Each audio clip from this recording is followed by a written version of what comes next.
लेकिन अभी अपन कितना जानते हैं? सत्य अनंत है और अपन जितना जानते हैं वो उसका अनंतवा अंश है। तो अभिमान किसका करोगे? फिर राजा आनंद समुद्रगुप्त मुनिराज से दीक्षित होते हैं। उनके ही श्री चरणों में 16 कारण भावनाएं गाते हैं। ये नियम है,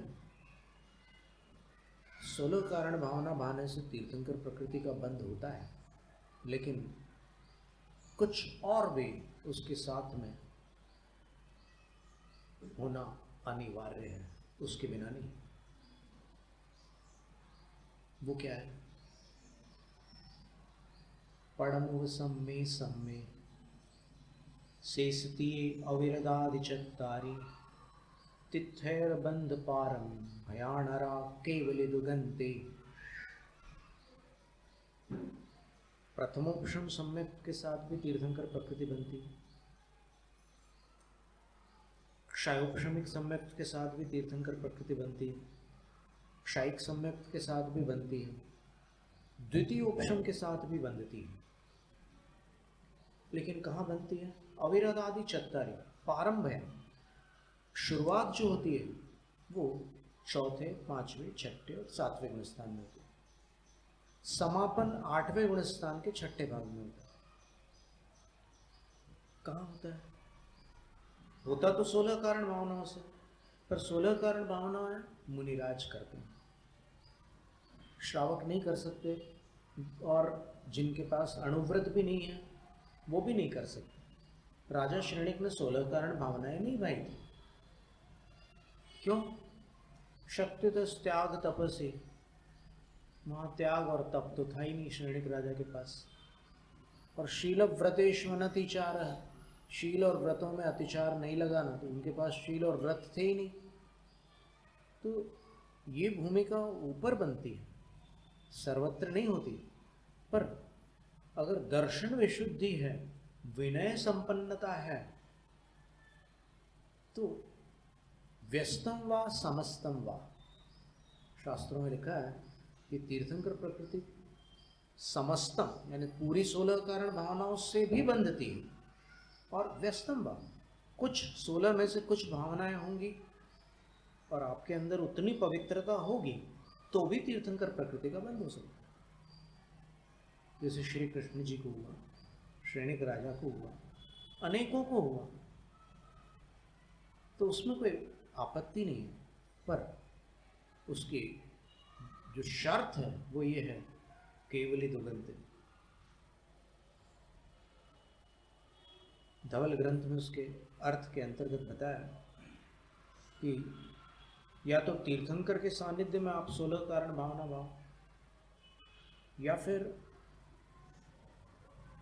कोई और केवली के सानिध्य में आप 16 कारण भावना भालो, या फिर तीसरा विकल्प दे दिया, श्रुत केवली के सानिध्य में भी आप भा सकते हैं 16 कारण भावना, तब भी तीर्थंकर प्रकृति का बंध हो सकता है।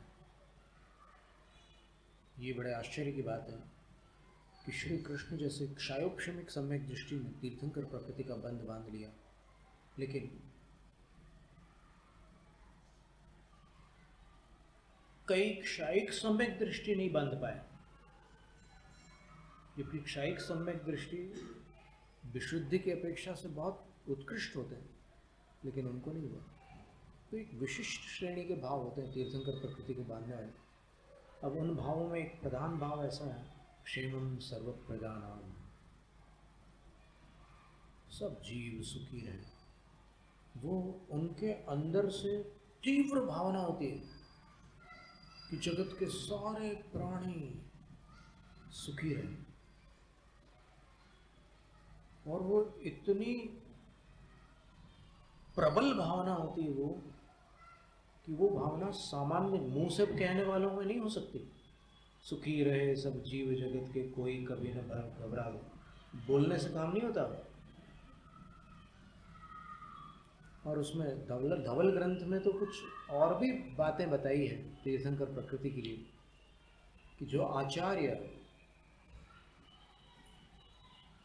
प्रासुक परित्याग करते हैं, अर्थात रत्नत्रय की दीक्षा प्रदान करते हैं, यदि दर्शन विशुद्धि, विनय संपन्नता आदि भावनाओं के साथ वो अगर दीक्षा प्रदान करें और उनके साथ उनको कोई केवली या श्रुत केवली का सानिध्य प्राप्त हो, तो वो आचार्य भी तीर्थंकर प्रकृति का बंध कर सकते हैं, ऐसा लिखा।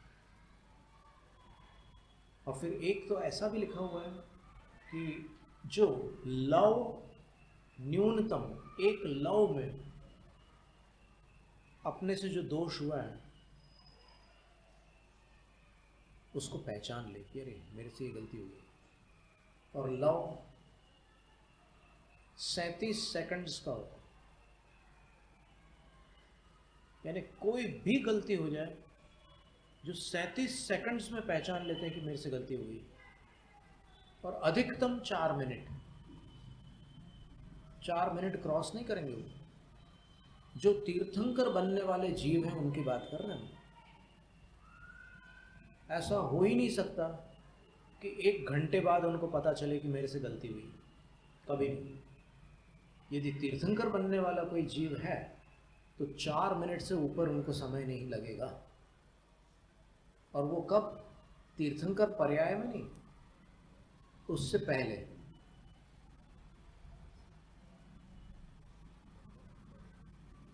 तो फिर आनंद राजा ने तीर्थंकर प्रकृति का बंध बांधा मुनि दीक्षा लेकर, और फिर अनंत स्वर्ग में 20 सागर की आयु का इंद्र पद प्राप्त किया, और फिर यहाँ आकर तीर्थंकर पर्याय को प्राप्त किया। तीर्थंकर पर्याय में जो घटनाक्रम हुए उसका चित्रण आपने कथा में सुना।